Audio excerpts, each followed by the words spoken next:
கோவை மேற்கு தொடர்ச்சி மலையை ஒட்டியுள்ள தொண்டாமுத்தூர் பகுதியில் பல கிராமங்கள் உள்ளன. அந்த கிராமங்களில் முக்கிய தொழிலாக விவசாயம் இருந்து வருகிறது. கடந்த சில மாதங்களாகவே வனப்பகுதியில் நிலவிய வறட்சி காரணமாக உணவு, தண்ணீர் தேடி வனவிலங்குகள் ஊருக்குள் நுழைவது வாடிக்கையாகிவிட்டது. இந்நிலையில் கடந்த சில நாட்களாகவே ஒவ்வொரு கிராம பகுதிகளிலும் ஒற்றை காட்டு யானை மற்றும் 2-3 காட்டு யானைகள் ஊருக்குள் புகுந்து அட்டகாசத்தில் ஈடுபட்டு வருகின்றன.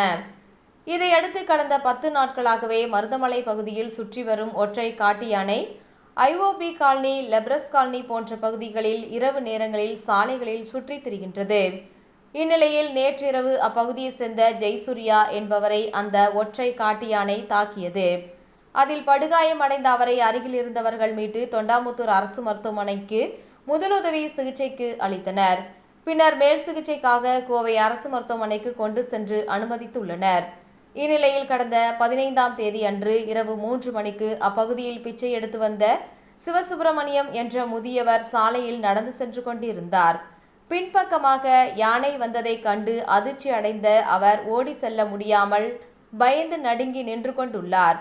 அவரை யானை தள்ளிவிட்டு காலால் உதைத்து செல்லும் காட்சிகள் அப்பகுதியில் ஒரு வீட்டில் பொருத்தப்பட்டிருந்த CCTV கேமராவில் பதிவாகியுள்ளது. அந்த காட்சிகள் தற்போது சமூக வலைதளங்களில் பரவி வைரலாகி வருகிறது. மேலும் அப்பகுதி பொதுமக்கள் பலமுறை வனத்துறையினரிடம் ஒற்றை யானை உலா வருவது குறித்து பலமுறை தெரிவித்தும் அவர்கள் அதனை கண்காணிக்க தவறவிட்டதாக குற்றம் சாட்டுகின்றனர்.